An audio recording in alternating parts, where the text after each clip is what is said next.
Ma che De Ron non è un attaccante. Fischia, ti prego, Sozza. Sì! Finisce qui! Sì! Finisce qui! Sì! Inter batte Atalanta 2-1. Che sofferenza nel finale, Simo.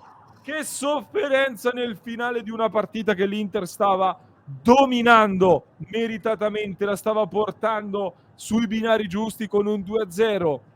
Il gol di Cialanoglu sul rigore e poi il raddoppio di Lautaro Martinez con un'invenzione da attaccante puro, e poi però l'abbiamo riaperta noi con un errore nostro. Scamacca ne approfitta sull'azione di Lookman, 2-1 e sofferenza finale con l'Atalanta tutta all'attacco, ma l'Inter tiene e l'Inter porta a casa una vittoria pesantissima, importantissima, su un campo molto complicato. Simo, l'abbiamo detto più volte, nessuno poteva pensare di venire qui a fare una partita in scioltezza, a fare una partita di dominio, eppure l'Inter ci stava riuscendo e poi ha dovuto soffrire. È stata un Inter che ha saputo quindi vestire anche i panni da battaglia e portare via 3 punti veramente, veramente preziosissimi e pesanti, la prima di una serie di 5 trasferte in 6 partite che ci aspettano da qui al 3 dicembre prossimo.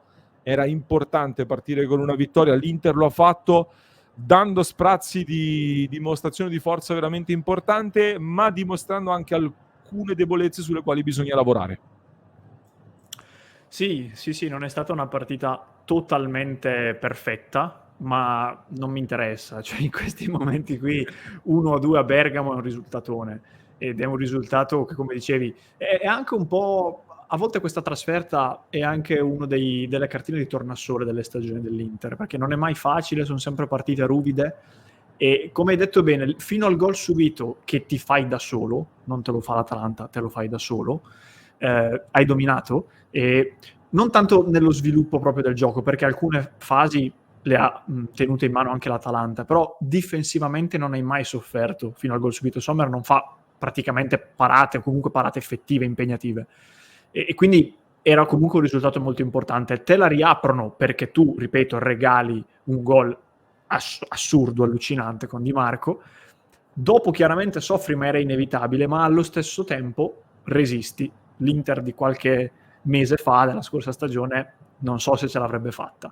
Questa Inter invece è stata molto brava. Ha fatto ancora, soprattutto nel finale, un paio di errori, sempre secondo me nelle scelte della giocata, che però tutto sommato si possono anche stare, però poi dietro siamo stati molto bravi, e come hai detto bene tu, le big vincono soffrendo, non vincono sempre solo dominando. E qui la sofferenza era inevitabile a quel punto anche in trasferta, però siamo stati veramente molto molto solidi. Sì, ma queste sono vittorie che nel corso di una stagione in cui vuoi andare a vincere lo scudetto sono macigni a livello di punti, di come li conquisti su un campo difficile.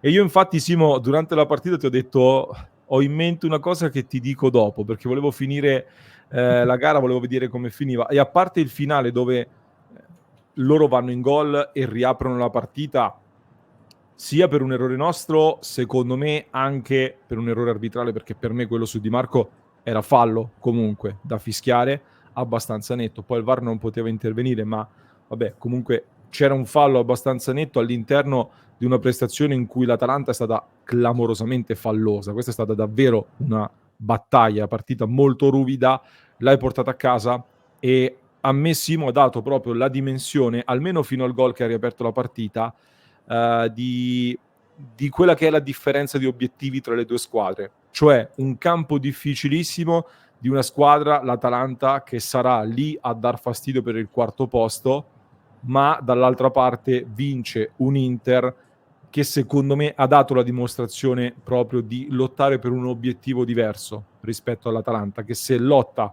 per la qualificazione in Champions, l'Inter lotta per lo scudetto, evidentemente.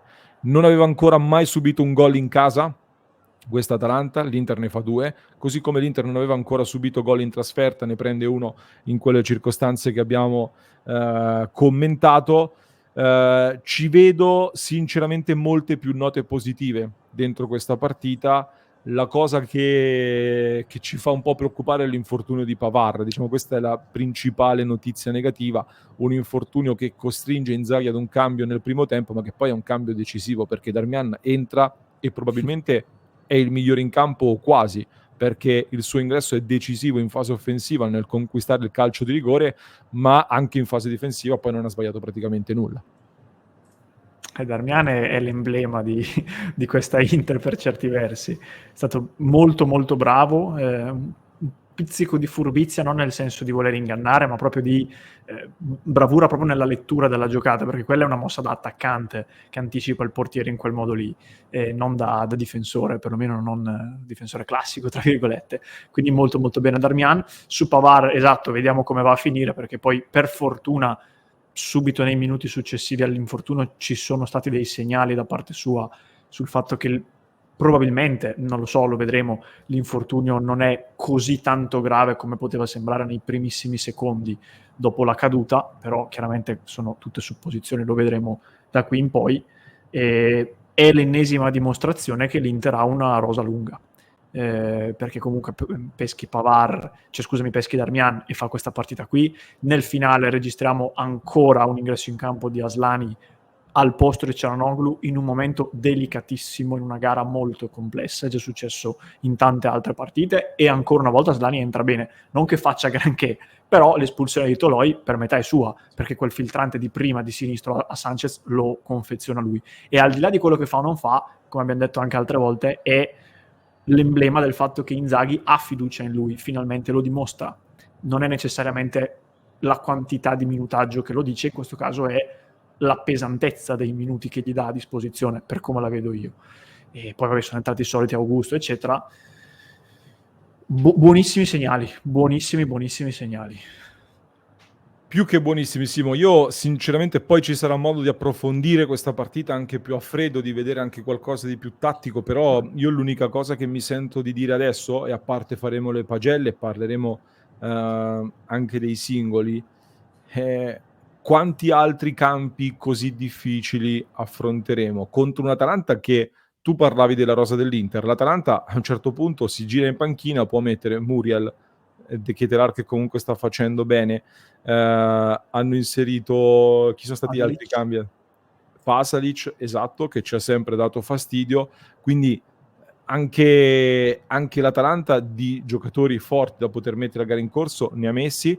Una squadra che quest'anno è cambiata, ma secondo me è partita con ambizioni anche superiori rispetto alla scorsa stagione, quindi io mi concentrerei sull'aver vinto una battaglia delle più difficili in questa stagione, e questo secondo me dimostra la solidità della nostra Inter. Quindi io mi porto a casa soprattutto questo messaggio da questo Atalanta-Inter, piuttosto che l'errore individuale o magari delle prestazioni di alcuni dei titolari ancora non completamente all'altezza. È una partita da squadra, di squadra, e che l'ha buttata anche sulla lotta, sul dover diciamo anche giocare in maniera più sporca, ma l'Inter si è dimostrata superiore. E poi leggevamo una statistica mentre eravamo in diretta che sembrava un po' quasi volerla gufare. L'Inter non ha subito mai gol negli ultimi 15 minuti di partita.